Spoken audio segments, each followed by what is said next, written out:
आज की मुरली की तारीख है 30 मार्च 2024। बाबा कहते हैं, मीठे बच्चे, प्राण दान देने वाला बाप है। वह नॉलेज ऐसी देते हैं जिससे प्राण दान मिल जाता है। ऐसे प्राण दान देने वाले बाप को प्यार से याद करो। प्रश्न है आज का, किस आधार पर 21 जन्मों तक तुम्हारे सब भंडारे भरपूर रहते हैं? उत्तर है बाबा का, संगम युग पर तुम बच्चों को जो भी नॉलेज मिलती है, ये सोर्स ऑफ इनकम है, कमाई का साधन है पढ़ाई। इस पढ़ाई के आधार से सब भंडारे भरपूर हो जाते हैं। इस पढ़ाई से 21 जन्मों की खुशी मिल जाती है। ऐसी कोई चीज नहीं जिसके प्राप्ति की इच्छा रहे। बाबा नॉलेज का दान ऐसा देते हैं जिससे आत्मा क्या से क्या बन जाती है। ओम शांति।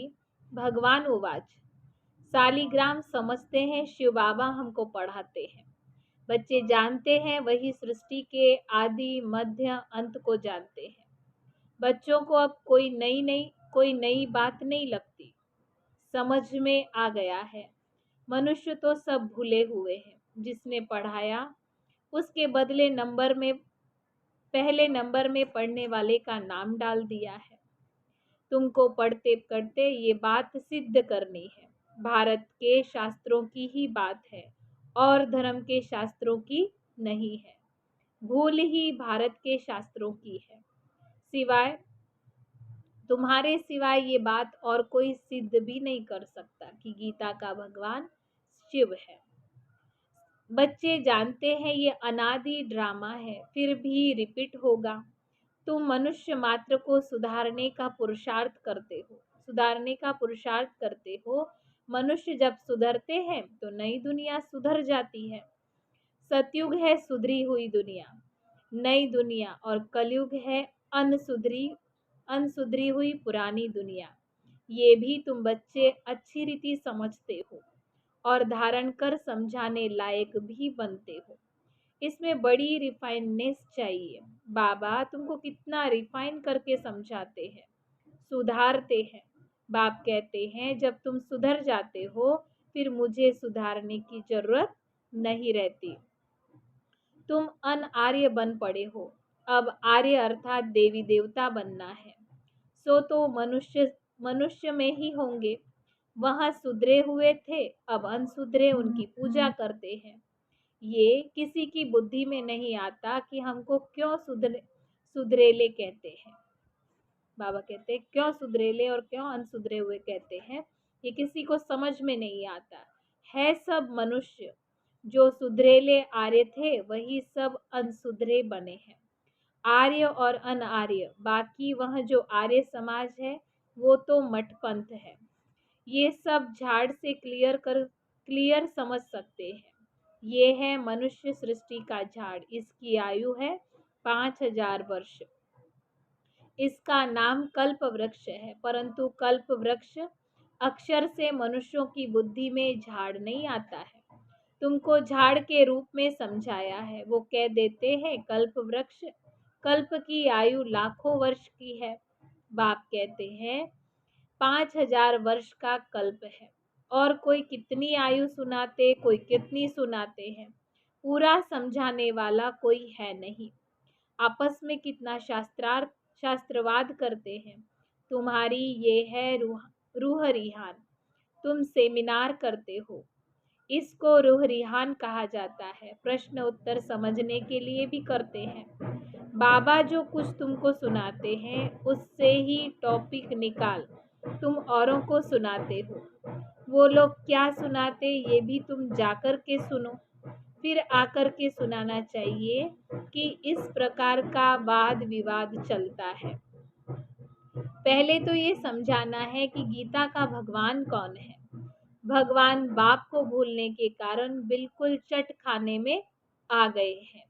तुम बच्चों का तो बाप से लव है। तुम बाबा को याद करते हो बस। बाबा आप ही प्राण देने वाले हो। बस बाबा आप ही प्राण देने वाले हो। नॉलेज का दान ऐसा देते हैं जो क्या से क्या बन जाते हैं। तो बाप पर लव रहना चाहिए ना। बाबा हमको ऐसी ऐसी नई बातें सुनाते हैं। हम श्री कृष्ण को कितना याद करते हैं, वो कुछ नहीं, कुछ देता नहीं है। श्री नारायण को याद करते हैं, याद करने से कुछ होता है क्या? हम तो कंगाल के कंगाल ही रह गए। देवताएं कितने साल्वेंट थे, अब सभी आर्टिफिशियल चीजें हो गई है। जिसका दाम नहीं उसका आज दाम हो गया है। वहाँ अनाज आदि के दाम की बात ही नहीं। सबको अपनी अपनी प्रॉपर्टी आदि है। कोई अप्राप्त वस्तु नहीं है जिसकी प्राप्ति की वहाँ कोई इच्छा रहे। बाबा कहते हैं, मैं तुम्हारा भंडारा भरपूर कर देता हूँ। तुमको ऐसी नॉलेज देता हूँ जिससे तुम्हारा भंडारा भर जाता है। तुम्हारी बुद्धि में है knowledge is source of income. Knowledge ही सब कुछ है। इस पढ़ाई से तुम कितना ऊंचा बनते हो। पढ़ाई का भंडार है ना। वह टीचर्स पढ़ाते हैं, उनसे अल्पकाल का सुख मिलता है। इस पढ़ाई से तुमको 21 जन्म का सुख मिलता है। तुम बच्चों को बहुत खुशी होनी चाहिए। ये समझने में टाइम लगता है। जल्दी कोई समझ न सके। कोटों में कोई ही निकलता है। आधा कल्प सभी मनुष्य एक दो को गिराते ही आए हैं। चढ़ाने वाला एक बाप है। बेहद की पढ़ाई पढ़ाने वाले के बदले पढ़ने वाले का नाम डाल दिया है। दुनिया इन बातों को नहीं जानती। कहते हैं भगवान उवाच, पढ़ा करके गए, फिर उनका कोई शास्त्र रहता नहीं है। सतयुग में कोई शास्त्र नहीं है। ये सब है भक्ति मार्ग के शास्त्र। कितना बड़ा झाड़ है। भक्ति की ये अनेक टाल टालियां न हो तो झाड़ का नाम भी ना रहे। ये सब धारणा करने की बातें हैं। तुम धारणा करते हो। पढ़ाने वाला तो पढ़ाकर गुम हो जाता है। पढ़ने वाले आकर फिर विश्व के मालिक बनते हैं। कितनी नई बातें हैं। एक भी बात कोई की बुद्धि में बैठती नहीं है। स्टूडेंट भी तुम सब नंबरवार हो। कोई पास होते कोई फेल होते हैं। ये है बेहद का बड़ा इम्तिहान। तुम जानते हो हम अभी अच्छी तरह से पढ़ेंगे तो कल्प कल्पांतर अच्छा पढ़ेंगे। अच्छा पढ़ने वाले ही फिर उच्च पद पाते हैं। नंबरवार सब जाएंगे। सारा क्लास ट्रांसफर होता है। नंबरवार जाकर बैठते हैं। ये ज्ञान भी आत्मा में है। अच्छा व बुरा संस्कार आत्मा में है। शरीर तो मिट्टी है। आत्मा निर्लेप हो नहीं सकती। 100% सतोप्रधान और 100% तमोप्रधान कौन है, ये भी तुम बच्चे अब समझते हो। पहले तो गरीब को उठाना पड़े, वह पहले आएंगे। गुरुओं के भी अच्छे अच्छे अनन्य शिष्य जब आएंगे तब उन सब की बुद्धि खुलेगी। देखेंगे ये तो हमारे भी पत्ते निकलते जाते हैं। यहाँ के जो होंगे वो तो निकल ही आएंगे। बाप आकर नया झाड़ शुरू करते हैं और जो और धर्मों में जाकर पड़े हैं वो सब लौटेंगे। फिर भी अपने भारत में ही आएंगे। भारतवासी थे ना। हमारी डाल के जो है वो सब आ जाएंगे। आगे चलकर तुम सब समझते जाएंगे। अब बाहर से सबको धक्का मिलता जाता है। जहाँ जहाँ बाहर वाले हैं उनको भगाते रहते हैं। समझते हैं बहुत धनवान हो गए हैं, यहाँ वाले गरीब हो गए हैं। पिछाड़ी में सबको अपने अपने धर्म में जाना होता है। आखिर सब अपने अपने घर घर तरफ भागेंगे। विलायत में कोई मरता है तो उसको भारत में ले आते हैं, क्योंकि भारत है फर्स्ट क्लास पवित्र भूमि। भारत में ही नई दुनिया थी। इस समय इसको वाइसलेस वर्ल्ड नहीं कह सकते। यह है विशेष वर्ल्ड, इसलिए बुलाते हैं कि हे पतित पावन, आओ आकर हमको पावन बनाओ। बस दुनिया तो यही है, परंतु इस समय दुनिया में कोई पावन तो है ही नहीं। पावन आत्माएं होती है मूल वतन में, वह है ब्रह्म महतत्व। सब पावन बनकर वहां जाएंगे। फिर नंबरवार आएंगे पार्ट बजाने। आदि सनातन देवी देवता धर्म का ये फाउंडेशन है। फिर 3 ट्यूब निकलती है। ये तो देवता धर्म है।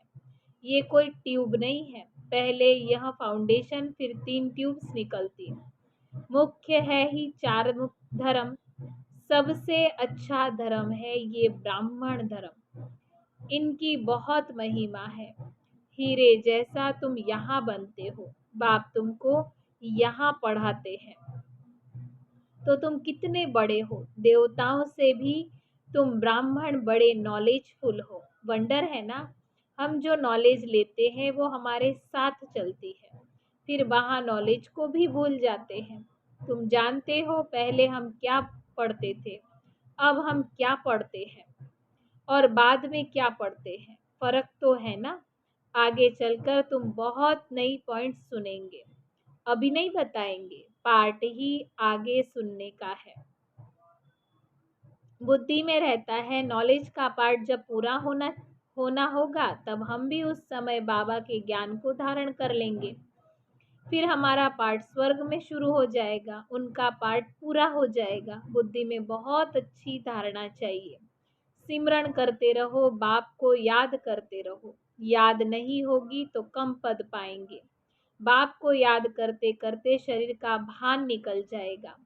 सन्यासी भी इस अवस्था का अभ्यास करते करते शरीर छोड़ देते हैं, परंतु उनका रास्ता अलग है, इसलिए उनको फिर जन्म लेना पड़ता है। फॉलोअर्स समझते हैं कि वो ब्रह्म में लीन हो गया, फिर वापस नहीं आ सकता।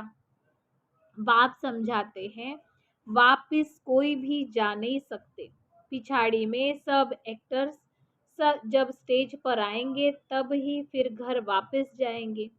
वह है हद का विनाशी नाटक और ये है बेहद का अविनाशी नाटक। तुम अच्छी तरह समझा सकते हो।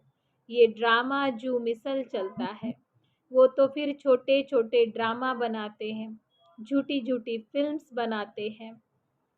उसमें थोड़ी अच्छी बातें होती है, जैसे विष्णु अवतरण दिखाते हैं, ऐसे नहीं ऊपर से कोई उतर आता है।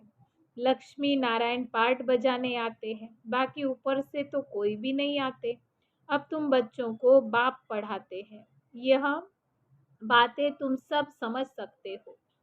पहले तुम भी तुच्छ बुद्धि थे, जब बाप ने समझाया तब तुम्हारे कपाट खुल गए हैं। इतना समय जो कुछ सुना है वो कोई काम का नहीं था और ही गिरते गए हो, इसलिए तुम सबसे लिखवाते हो। जब लिख कर देवे तब समझा जाए ये बुद्धि में बैठा है।